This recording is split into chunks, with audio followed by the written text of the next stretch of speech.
Vale. Hola, mi nombre es Adrián Duque.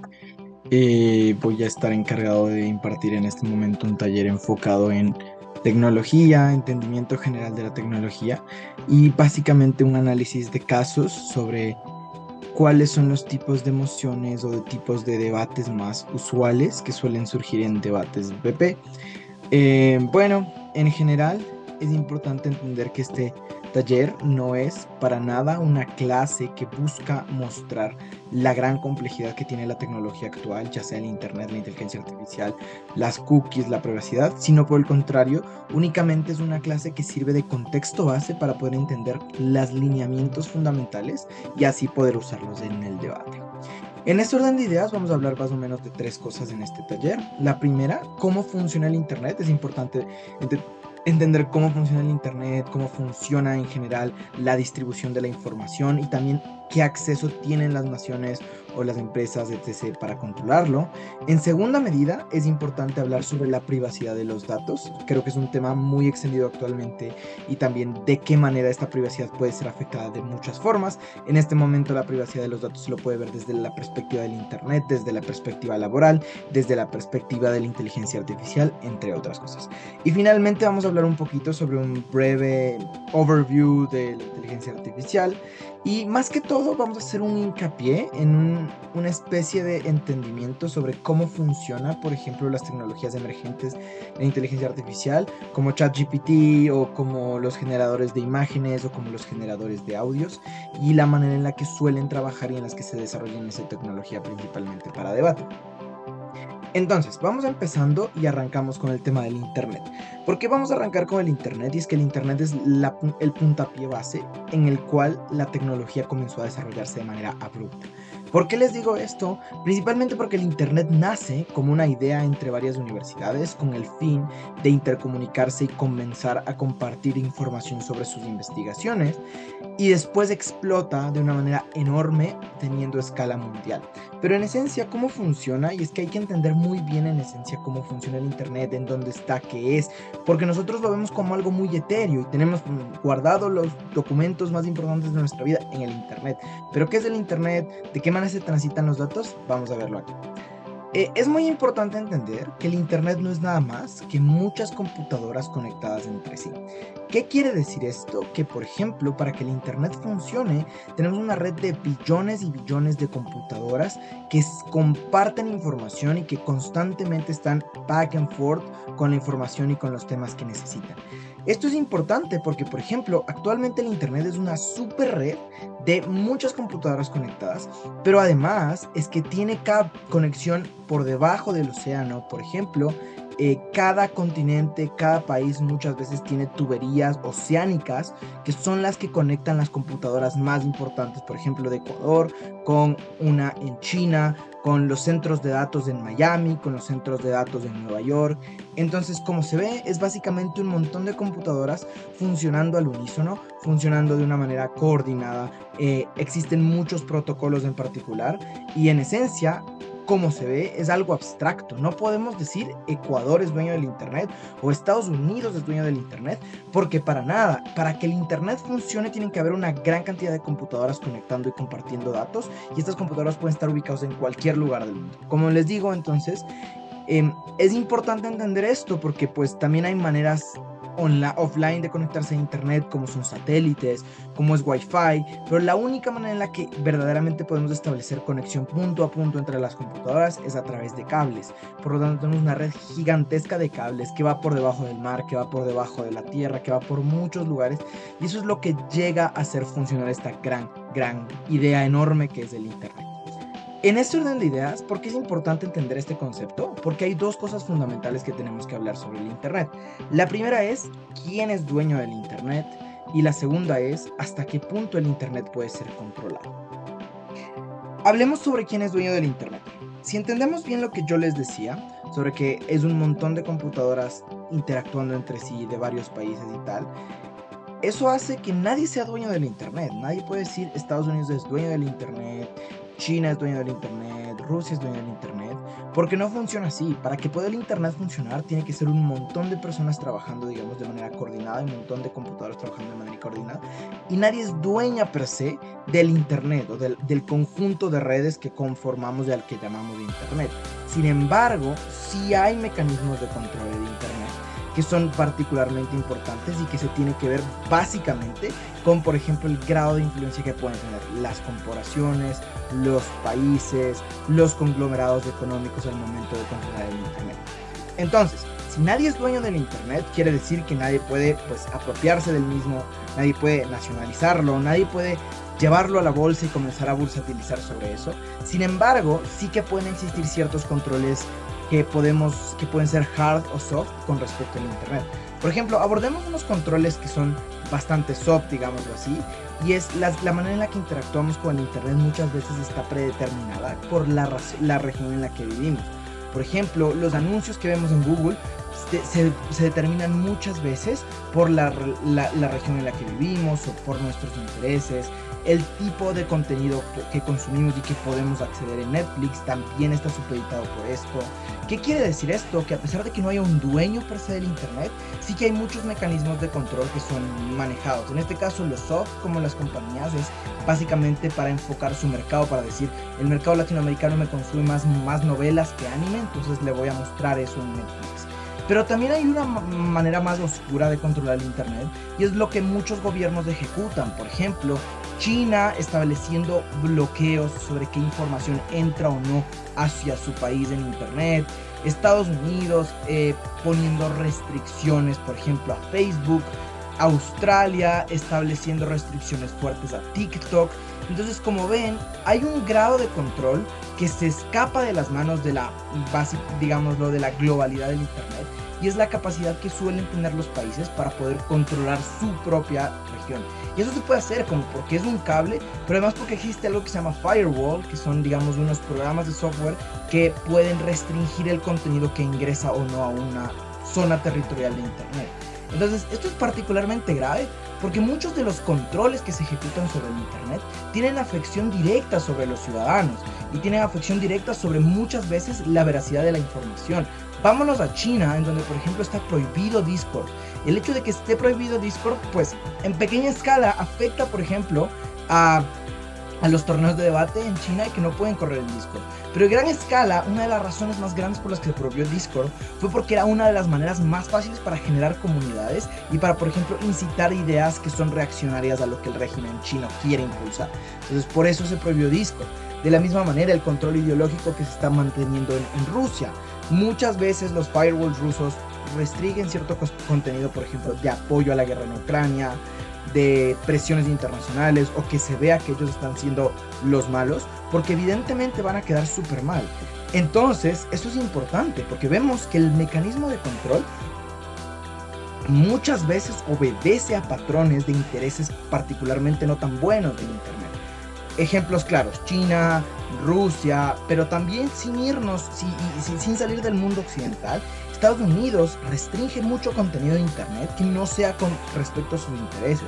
Mucha buena parte del ambiente de TikTok está restringido en el Internet por Estados Unidos, principalmente por incentivar ciertas dinámicas que no están acorde a sus ideologías políticas o a su ideología o a su postura, o porque se cree que es básicamente una aventura china que busca atraer recursos o que busca extraer información.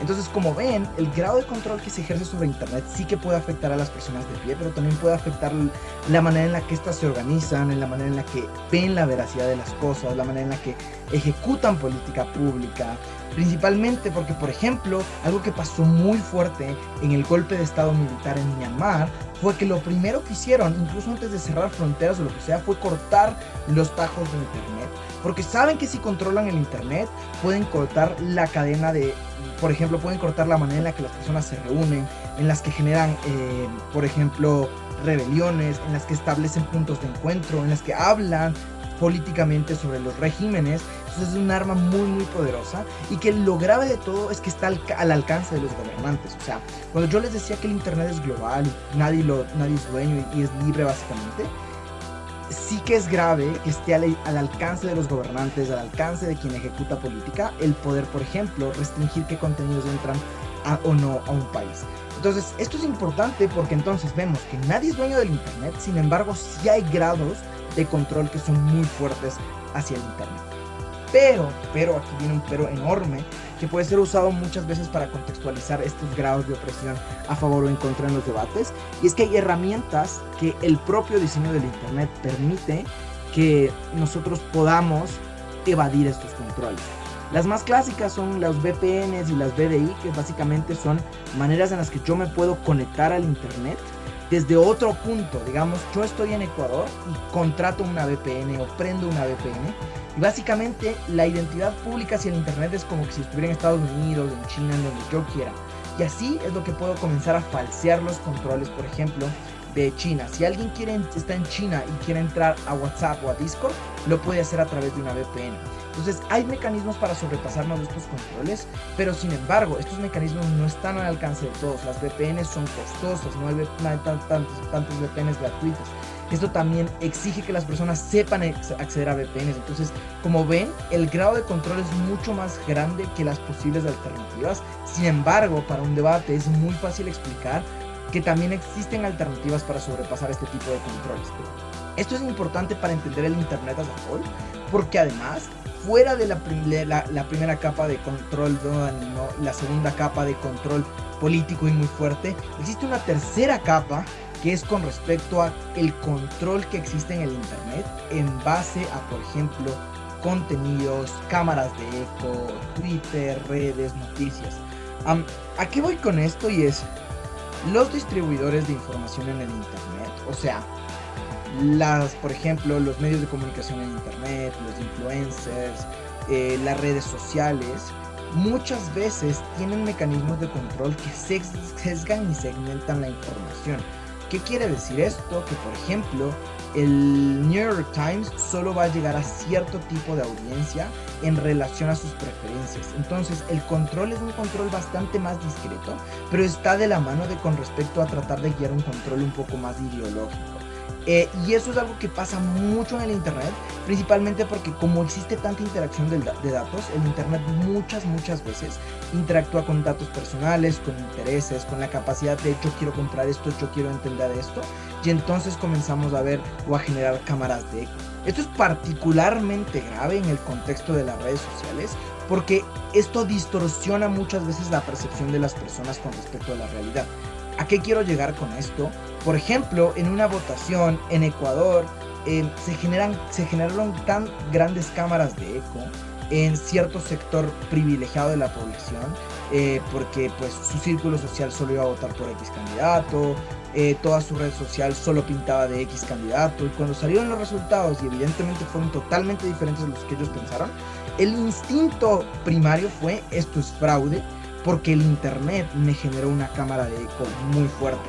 Y esto se puede ver fuertemente, porque fue las principales banderas que apoyaron los motines al Capitolio brasileño en Brasilia, fueron motivadas por esta idea de el Internet me está vendiendo una idea falsa de la realidad, me está vendiendo una idea que yo quiero creer que es la realidad, y después cuando me doy cuenta en elecciones, en sufragios, en posiciones electorales, que eso no representa verdaderamente al espacio y al espectro enorme de la población. Ese es otro mecanismo de control que actualmente pasa en el Internet, pero que va mucho más allá y que tiene que ver con los medios de comunicación, con las redes sociales y con la generación de cámaras de eco. ¿A qué quiero llegar con todo esto? ¿Y de qué les va a servir toda esta información en un debate particularmente de tecnología? Es que el Internet es un ente muy abstracto, pero que tiene muchos matices, que puede ser controlado, que puede ser sobrepasado los controles, que puede ser como un mecanismo de adoctrinamiento ideológico, pero también puede ser como el único mecanismo para organizar rebeliones o para obtener cierto grado de libertad. El Internet as a whole, como ven, es un mecanismo tecnológico que puede ser caracterizado de muchas maneras, pero en los debates tiene que ser muy bien regulado la manera en la que nosotros podemos usar de manera estratégica. En segundo lugar, vamos a hablar un poco, aquí creo que vamos cerrando un poco el tema del Internet como tecnología. Esto da pie a una segunda parte, que es el tema de la privacidad de los datos. Con el auge del Internet y con el hecho de que todo esté al alcance de las personas y que la tecnología haya evolucionado tanto que, por ejemplo, yo tengo en mi bolsillo una computadora que es capaz de hacer todo, pero que a su vez sabe mi edad, sabe dónde estuve de viaje, sabe las rutas que he tomado, sabe mi música favorita, sabe mis series favoritas, sabe mi comida favorita, sabe lo que busco en Google, sabe lo que me gusta ver y sabe lo que no. Entonces es un arma muy poderosa en términos de acceso a los datos. ¿Por qué? Vamos a ver dos cosas en términos de la privacidad de los datos en la tecnología. Uno, con respecto al consentimiento, ¿existe o no consentimiento? Dos, con respecto a quién maneja estos datos, qué tan privados son y qué tanto control son. Y tres, cómo se están usando actualmente en la tecnología. Hablemos del consentimiento y esto es muy importante. El claim más fuerte en el que se anclan las empresas y también los debates en los que dicen que la privacidad del Internet no es algo tan malo, y que está bien, por el contrario, es aplicar la idea de que existe un consentimiento explícito a estos tratamientos de datos. Por ejemplo, cuando yo me logueo en Facebook, cuando yo me logueo en Instagram o lo que sea, ya me están diciendo tienes que aceptar nuestras políticas de tratamiento de datos y no sé qué. Y la mayor parte de personas simplemente pasan y lo aceptan porque necesitan usar la herramienta, porque básicamente la sociedad, las dinámicas de consumo hacen que estas personas quieran usar TikTok. Yo quiero usar TikTok, todo el mundo quiere usar Instagram, todo el mundo tiene el deseo de tener un Facebook y estar a la moda o estar dentro de la movida tecnológica. Pero el problema es que ahí está la idea de la que se anclan ellos, es ya hay un consentimiento previo porque estas personas aceptan el tratamiento de los datos. Creo que esto es particularmente problemático porque este consentimiento está fuertemente viciado, tanto como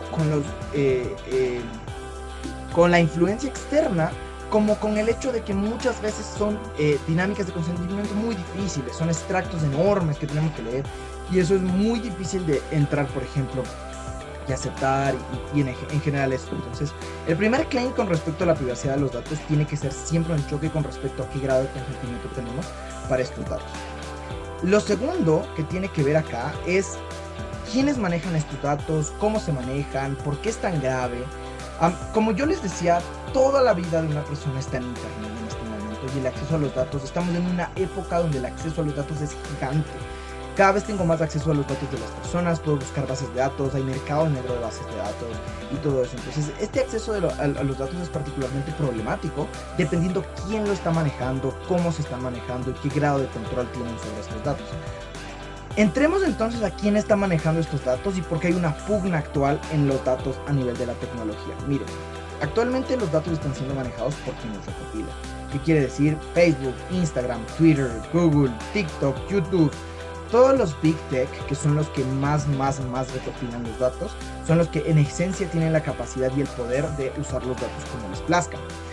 Actualmente ya se están regulando muchas cosas, principalmente después del tema de Cambridge Analytica, que fue una consultora que tenía un acceso enorme de datos, y lo que hizo fue usar esos datos para influir en la capacidad del votante, por ejemplo, promedio estadounidense, mostrándole ciertos anuncios, diciéndole a este candidato, si tú ejecutas esta política probablemente seas más atractivo. Entonces eso es algo que básicamente pueden hacer las personas que están controlando los datos, que lo hacen a partir de un consentimiento que está viciado.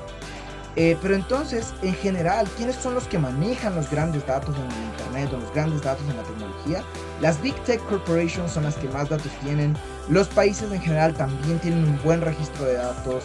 En general, los entes que tienen acceso a poder son los que más capacidad de acceso tienen a los datos. Y esto es problemático porque muchas veces la información necesita ser democratizada, y aquí es donde entra el debate. ¿Qué tan importante es o no democratizar esta información? Por ejemplo, en redes de acceso libre de datos, pero también qué tan peligroso puede ser eso. Entonces, lo importante que se queden acá es que los datos en Internet y en inteligencia artificial y en la tecnología son manejados de manera particular, usualmente por quien tiene acceso a los mismos, que son las Big Tech, los estados, las élites de poder, etcétera, etcétera. ¿Y cómo se están usando esos datos? Muchas veces, actualmente se están usando para segmentar el mercado. A nivel, si lo vemos desde una perspectiva mercantilista, estos datos son puramente usados para venderte más. O sea, el hecho de que yo, por ejemplo, entre a Instagram, dé likes a posts de camisetas, luego me den más publicidades de estas camisetas, luego me salgan anuncios de Amazon sobre esto, implica ese mecanismo de que los datos están siendo el motor de arranque de modelos de inteligencia artificial, de modelos de predicción, para decirle a esta persona, hey, probablemente esto te guste, probablemente esto te sirva. Entonces, la primera manera en la que se usan los datos de la tecnología, sí o sí, es la mercantilización, de hacer que las personas quieran comprarlas. La segunda tiene mucho que ver con el impacto y la influencia de control ideológico y político. Esto se pudo ver como en Cambridge Analytica, como la generación de cámaras de eco, como segmentar ciertos mercados de la población en base a su preferencia política, y así, por ejemplo, se puede capitalizar más votos, se puede capitalizar de cierta manera que unas personas usen o no, o quieran o no usar los datos. Esto es algo que cada vez se está regulando mucho más, pero es importante saber que estos datos están ahí y que los datos muchas veces están siendo usados con nuestro consentimiento viciado. Y el auge más grande que están teniendo actualmente el uso de los datos es para alimentar modelos de inteligencia artificial. Sin irnos muy lejos, ChatGPT, que es un modelo de predicción y de interacción humano-computadora con lenguaje, se ancla en una biblioteca gigantesca de datos del Internet, ya sea sobre datos históricos, datos personales, en esencia lo que sea. Entonces, muchas veces estos datos actuales que tienen un auge enorme en la tecnología están siendo usados para alimentar modelos de inteligencia artificial. Y aquí es donde viene el tema. ¿Qué tan bien estos datos reflejan o no nuestra sociedad? Porque son los datos el puntapié de inicio de los modelos de inteligencia artificial, de los modelos predictivos, de la inteligencia que busca segmentar ciertas ramas de la población. Y aquí viene otro análisis que puede ser competitivo dentro de un debate, y es cuestionar verdaderamente qué datos están alimentando nuestros modelos de inteligencia artificial o no.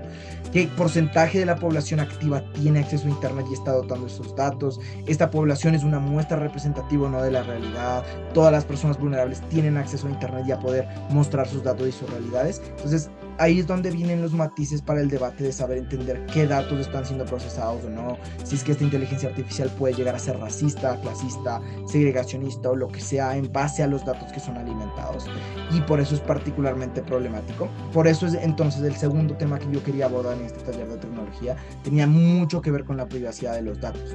Como les digo, esto en un debate puede ser usado de muchas formas. La primera, el impacto individual que puede tener hacia las personas de esta privacidad o no privacidad. La segunda, a nivel de principios, si es que existe una afección real o si es que existe un consentimiento real, si es que es moralmente reprochable o no este uso de datos. La tercera, el uso de los datos a nivel de un arma ideológica, política o de mercantilización. Y la cuarta, cómo los datos inciden en la creación de modelos de inteligencia artificial. Todo eso puede ser contextualizable y debatible, y lo que yo les estoy dando es más o menos una guía para que lo puedan aplicar y lo puedan en esencia usar en un debate.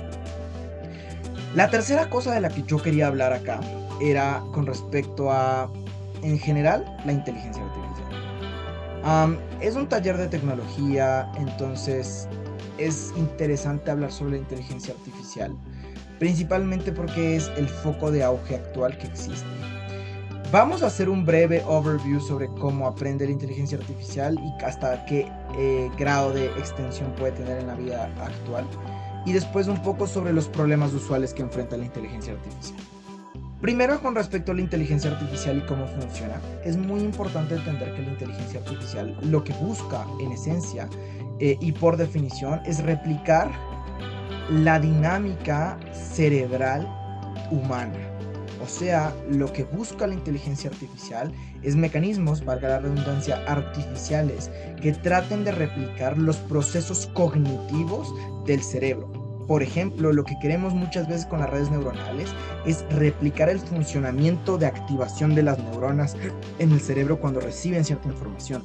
Lo que queremos con modelos de predicción visual es tratar de replicar los comportamientos cognitivos que suceden en el cerebro cuando reciben imágenes, cómo son estas procesadas, de qué manera se entienden las imágenes en el cerebro, de qué manera se las puede diseminar. Pero mucho más allá que eso, lo que busca la inteligencia artificial es entender los mecanismos de aprendizaje que tiene el ser humano y tratar de replicarlos para que las máquinas puedan, como se ve, aprender, entre comillas, y puedan ejecutar pensamiento crítico, digámoslo así, o pensamiento de manera autónoma. ¿Por qué esta definición es particularmente importante? Porque cuando yo les digo inteligencia artificial, creemos que es un mundo completamente aparte, súper esotérico, muy complejo, pero llevándolo a la praxis no es nada más que los esfuerzos tecnológicos por imitar comportamientos del cerebro humano, de diversas formas, pero además con la idea o con la intención en general de generar predicciones, de poder ver qué es lo que va a pasar después, de poder aprender a diferenciar cosas. es importante porque tareas que son para nosotros muy difíciles de hacer, perdón, muy fáciles de hacer, para la inteligencia artificial es algo que ha tomado décadas en desarrollar. Por ejemplo, el análisis de visión computacional. Para una persona es extremadamente fácil ver y saber que ese es un perro y que ese es un gato, pero para una inteligencia artificial no es algo sencillo. Y para poder obtener ese output de saber distinguir entre perro y gato, tiene que pasar un proceso enorme de aprendizaje con muchos datos, muchas imágenes, muchos puntos de referencia. Entonces, muchas veces es un challenge enorme el desarrollo de la inteligencia artificial, porque, como les digo, hay tareas que para el ojo humano, para la percepción humana son muy sencillas y para la inteligencia artificial son muy complejas. Eso a breves rasgos. La inteligencia artificial, la manera en la que aprende es de muchas formas. Vamos a ver en esencia, por ejemplo, dos. Hay una que aprende a partir de una gran cantidad de datos, por ejemplo, que ese es el aprendizaje supervisado. ¿Qué quiere decir? Que, por ejemplo, yo le doy un dataset de 50.000 imágenes y todas esas imágenes tienen un membretito que dice perro, gato, lobo, pez, perro, gato, lobo, pez. Y le doy todo eso para que el algoritmo, la inteligencia artificial, comience a encontrar características similares y asocie una categoría con una imagen, para luego presentarle datos nuevos y que me pueda, por ejemplo, dividir estos datos, decirme cuál es un perro y cuál es un pez, etc, etc. Entonces es uno de los tipos de aprendizaje y se usa mucho, por ejemplo, en el uso de visión computacional para saber, por ejemplo, cuando una fruta está dañada en una cadena de producción. Se usa mucho para identificar imágenes satelitales, se usa mucho para identificar, por ejemplo, ladrones, huellas dactilares en base a una base de datos común. El otro tipo de inteligencia que existe actualmente es el de la no supervisada, que es la que no aprende de una gran cantidad de datos, sino por el contrario, reciben muchos datos que no tiene etiqueta. ¿A qué me refiero? Por ejemplo, comienza a recibir muchas señales de bolsa de valores que no se sabe si son buenas o son malas. Comienza a recibir muchas señales geosísmicas que no se sabe si son buenas o son malas. Y lo que trata de hacer el proceso de inteligencia artificial ahí es encontrar los patrones similares entre estas e ir agrupándolas. Eso se conoce como clustering y es otro de los mecanismos en los que la inteligencia artificial aprende, y es muy poderoso porque, como ven, pueden ser datos que ni siquiera las personas saben cómo cuantificar, saben cómo clasificar, saben cómo discernir, y la inteligencia artificial busca estos patrones entre los datos.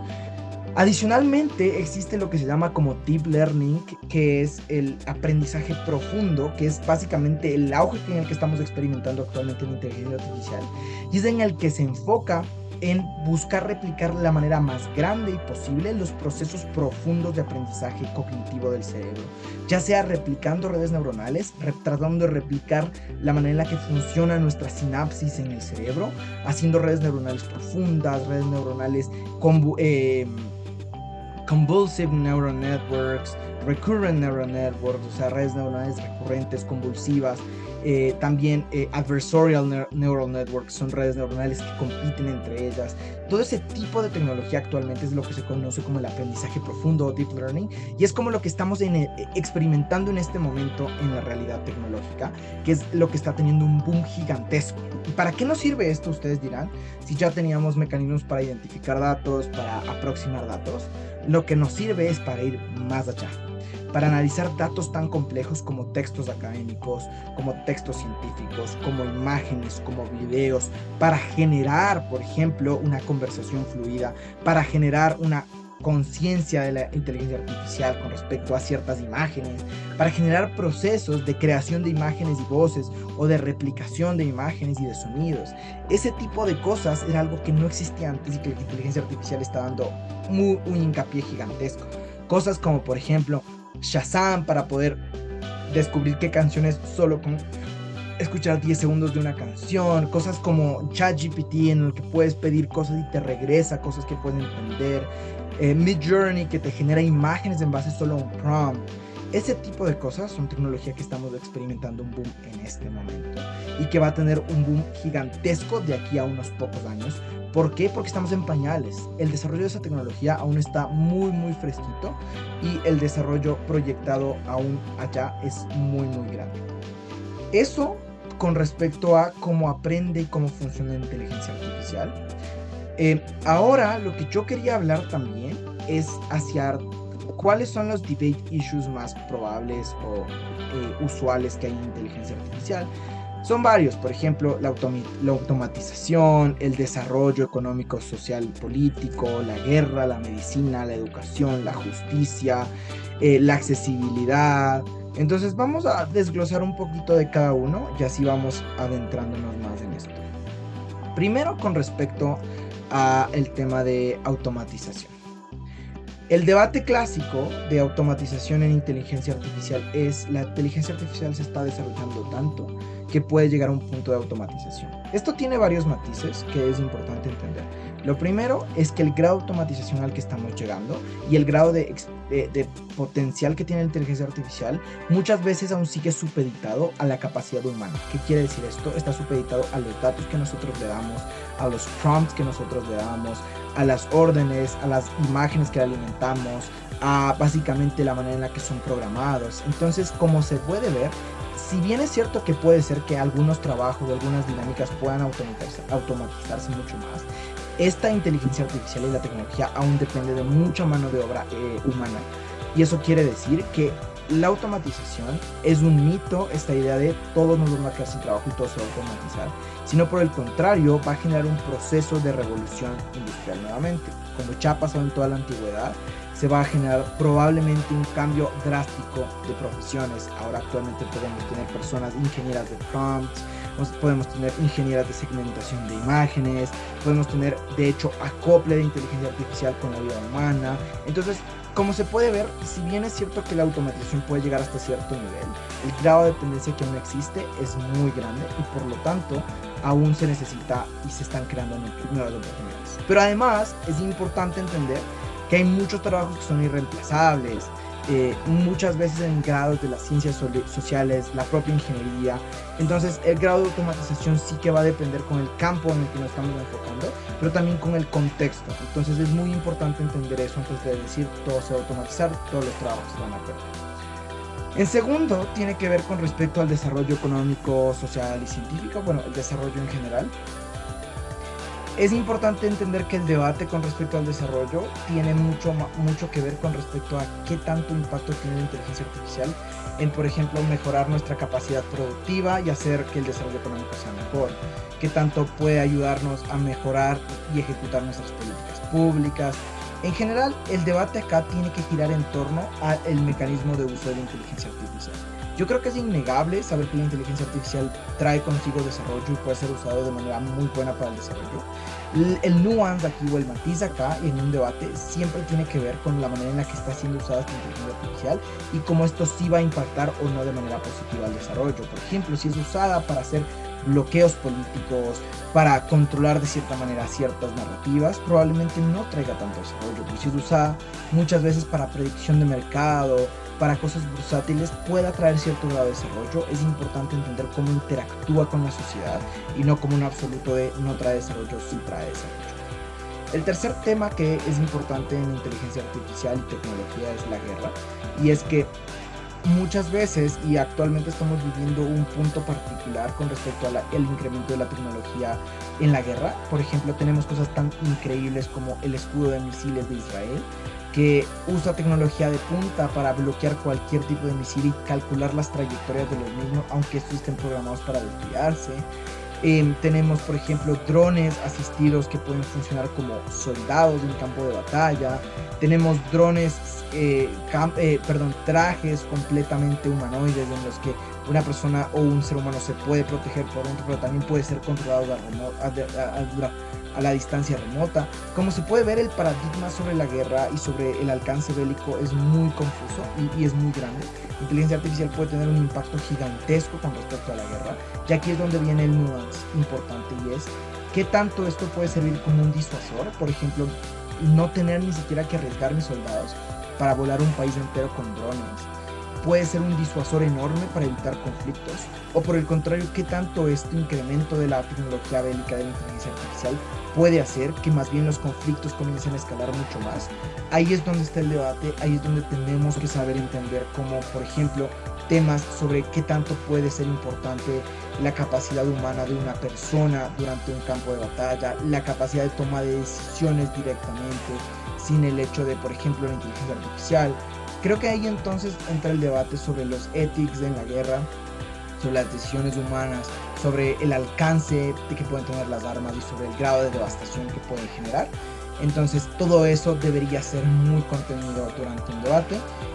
Esto tiene que ir mucho de la mano con esta idea de hace no mucho sucedió que un robot autónomo mató a un civil porque bajo su programación parecía que las personas estaban siendo atacadas o estaban en situación vulnerable. Entonces este robot automático mató a un civil. Entonces ese tipo de cosas es algo que está muy verde y no se sabe muy bien cómo se va a regular en la guerra. A nivel tecnológico cada vez tenemos más oportunidades de expandir este tipo de guerras automatizadas, pero por el contrario cada vez tenemos menos grados de regulación que acopien este tipo de guerras o este tipo de temas bélicos. Siguiente, con respecto a la medicina, y este es otro campo enorme de desarrollo de la inteligencia artificial. Actualmente la inteligencia artificial cada vez tiene más desarrollo académico e investigación en sus usos sobre la medicina. Por ejemplo, la visión computacional puede ayudar a discernir si esto es un cáncer o no. La capacidad de generar predicciones pueden ayudar a detectar enfermedades con años de anticipación. Es algo que aún sigue estando muy verde, pero es un campo gigantesco en donde la inteligencia artificial tiene un amplio grado de mejoría, principalmente porque como la inteligencia artificial busca replicar comportamientos humanos, le es más fácil entender dinámicas del comportamiento humano, como son las células, como son las sinapsis de las neuronas. Entonces puede ser usada en un amplio rango de medicina. Aquí entra el punto de qué tan ético es o no, por ejemplo, brindar autonomía a estas tecnologías por encima de la mano de un médico, qué tanto grado de injerencia tienen o no que tener. Ahí es donde está el grosso debate de inteligencia artificial con respecto a esto. Finalmente, hablando sobre la justicia, este es el debate más clásico. Si no han debatido esto de justicia e inteligencia artificial, pues nunca han debatido. Y es este debate clásico de reemplazar a los jueces por inteligencia artificial que sea objetiva, digamos. Y esto en general puede sonar muy bien por todas las capacidades enormes que les he dicho y el avance gigantesco que está tomando la tecnología. El punto aquí donde está el matiz más grande es que recuerden que la inteligencia artificial aún depende de los datos y depende de las personas que las programan. Entonces muchas veces se puede tender a generar juicios de valor injustos cuando la justicia se aplica únicamente por datos históricos, principalmente porque las mayores cantidades de datos históricos que tenemos o de sentencias están sesgadas. ¿Qué quiere decir esto? Que si alimentamos a una inteligencia artificial con datos de las sentencias de los últimos 50 años en Estados Unidos, muy probablemente le sea más fácil condenar a una persona latina o de la comunidad negra por el mismo crimen que una persona blanca pues privilegiada, principalmente porque los datos estadísticos no mienten. Y antes había mucho racismo interiorizado en Estados Unidos y hacía que la mayor cantidad de juicios hayan sido contra personas negras, pero también por todas las condiciones estructurales. Muchas veces las personas de esta condición son las más reincidentes en crímenes y son las que más sientan precedentes en la justicia. Por lo tanto, una inteligencia artificial evidentemente va a estar sesgada por este tipo de datos. Entonces, ¿qué tan justo o no es esto? Y ahí justo entra también el análisis que habíamos hablado sobre la guerra antes, que es del grado de interpretación humana. Muchas veces el claim aquí es como no hay interpretación humana, entonces la decisión es la más objetiva posible, pero por el contrario, nosotros no somos máquinas y necesitamos la interpretación humana para entender, por ejemplo, en contexto que algo está bien o algo está mal. Para un juez, que una persona robe comida de un restaurante porque está muriéndose de hambre puede ser un atenuante muy grave, muy bajito de la pena, y por lo tanto ya no va a tener una pena tan grande, sino solo servicio comunitario. Pero para una máquina que lo único que hace es recopilar datos históricos y asocia el robo como algo malo necesariamente y ve los datos históricos y justo las personas de su etnia habían sido siempre más segregadas, mucho más probable que le asigne un castigo que probablemente en términos de papel sea el más justo, pero en términos contextuales no lo es, y la justicia es extremadamente contextual. Entonces se necesita mucho la interpretación, y entonces por eso la inteligencia artificial puede flaquear o no. Entonces eso es en esencia el análisis, digamos, casuístico sobre los posibles impactos de la inteligencia artificial. Lo único extra que lo que yo quiero hablar ahora es con respecto a entender un poquito más ChatGPT y las herramientas de tecnología que generan texto, generan imágenes, generan video. Hablemos sobre ChatGPT. ChatGPT pues es una herramienta conversacional, digámoslo, en donde tiene la capacidad de entender el mensaje que ustedes le mandan y a su vez procesarlo y traer una respuesta bastante accurate. ¿Cómo funciona esto por debajo? Y es genuinamente muy complejo, porque las computadoras, como ustedes sabrán, no entienden palabras, no entienden blanco, arriba, abajo, computador, televisor, no. Las computadoras entienden su lenguaje computacional, que son los ceros y unos, básicamente impulsos eléctricos, prendido, apagado, 1, 0, on, off. Y eso es todo lo que entienden las máquinas. Sin embargo, con cada vez más del desarrollo tecnológico, cada vez tenemos transistores más potentes, computadores más potentes que tienen una capacidad mucho más grande de poder procesar estos ceros y unos de manera enorme. ¿Qué quiere decir esto? Que, por ejemplo, la complejidad para que exista un mecanismo conversacional como ChatGPT es gigante, porque lo primero que tenemos que hacer es traducir el lenguaje humano a lenguaje que la computadora entienda, que pueda interpretar y que así pueda enviar una respuesta de regreso. Entonces, en esencia, la interpretación lingüística es uno de los problemas más grandes y que más ha costado resolver en la inteligencia artificial, y actualmente se está dando de manera enorme, principalmente por el boom enorme que tenemos de datos. Una de las razones por las que ChatGPT funciona tan bien y por qué está teniendo un auge tan grande es porque estamos en un momento particular en donde el acceso a datos de información es masivo. Con Google podemos tener acceso a la información de toda la historia del mundo y básicamente en la palma de nuestra mano, y así es lo que se alimenta ChatGPT para generar sus predicciones y para poder, por ejemplo, asociar las palabras. Cuando tú le dices ChatGPT, necesito que me escribas una carta formal, muy probablemente dentro de sus palabras y sus asociaciones lo que hizo es asociar la palabra formal con un concepto particular que ya había aprendido del internet o que ya había aprendido del set de datos del que fue alimentado, y así puede ejecutar esta tarea de manera importante. En esencia, estas redes neuronales o este proceso de aprendizaje es un proceso de aprendizaje profundo, bastante complejo, que lo que hace primero es desestructurar las palabras en vectores de números que son entendibles, y luego generar procesos de asociación de esos vectores con otros vectores de números que existen en sus bases de datos, para luego tratar de generar respuestas que sean bastante similares a lo que ellos tienen o entienden como objetivo. ¿A qué voy con esto? Si es que a ellos les dicen, necesito que me crees un código, no sé, necesito una carta formal para una renuncia, ¿no es cierto? Ellos probablemente el modelo de aprendizaje de ChatGPT ya tenga modelos de referencia de cartas, o en esencia un modelo que digas, este es el posible éxito. Nosotros generamos algo que se vaya acercando a ese éxito, y conforme tenemos retroalimentación del modelo, entonces podemos seguir mejorando o mejorando y hasta tener un producto final.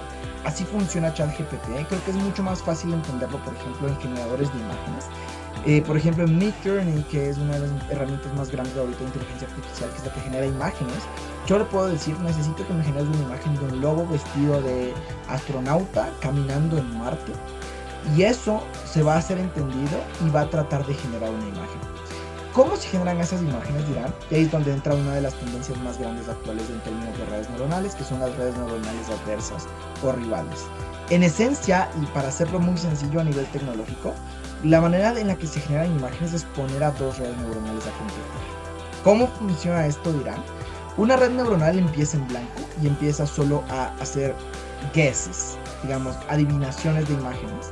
Y la red neuronal, otra, es una red neuronal que trata de competir contra esta y trata de corregirla. Entonces esta empieza desde, por ejemplo, imágenes de zorro, astronauta y Marte, que son sus referencias, y comienza a generar. Entonces la red neuronal 1 genera una imagen sin nada, le pasa a la red neuronal 2, esta corrige el error y le dice, aquí tienes algo mal, y entonces esta tiene que mejorar esa corrección de error y comienza a corregir el error en base a lo que aprendió de esta otra. Entonces, en esencia, estas dos redes neuronales van compitiendo entre sí hasta que el output sea lo más acercado al prompt que ustedes dieron, a ese zorro o ese lobo con traje de astronauta caminando en Marte. Entonces esas son las Adversarial Neural Networks, y ustedes dirán, ¿por qué les explico esto? Y es que creo que es importante al momento de caracterizar debates de tecnología, porque estas redes neuronales adversarias son el puntapié para creer que la inteligencia artificial va a poder ser usada para entrenarse a sí misma. Porque si ya se están replicando métodos en donde tenemos una red neuronal corrigiendo a otra, entonces es fácil entender que probablemente podamos desarrollar tecnologías que sean capaces de construir otras tecnologías o de corregir tecnologías existentes. Y ahí es donde viene el debate enorme. ¿Esto es moral? ¿Esto es ético? ¿Esto puede afectar a las personas? No lo sabremos, pero así es como funcionan las tecnologías actuales de Midjourney y ChatGPT. Y entonces ya saben que pueden usar en un debate. Esto en general es bueno. Y ya, lo último para ir cerrando todo es que en general estamos en un boom de tecnología. Cada vez más vamos a tener avances tecnológicos más gigantes. Eso va a ver, cada vez van a poder ver temas más interesantes como computación cuántica, como generación de imágenes mucho más grandes, como motores de conversación mucho más poderosos. Y entonces la duda es, ¿podemos ser reemplazados por máquinas pronto? La respuesta sencilla es que no. A pesar de que estemos en un boom y de que estemos literalmente en la época ahora del desarrollo de la inteligencia artificial y de la tecnología, aún nos falta mucho camino para que eso suceda. Pero además el grado de control que estamos teniendo en este momento sobre las tecnologías, el grado de dependencia humana que tiene la inteligencia artificial es gigantesco. Así que no, mañana no nos va a controlar como Matrix, pero sí es un riesgo latente ver cómo la inteligencia artificial cada vez puede ser más autónoma o no. Ahí está el debate. Y eso es todo. Si tienen dudas, si quieren aprender más cosas, si quieren preguntarme lo que sea, no duden en contactarme a mi Instagram, a mi WhatsApp, a donde sea.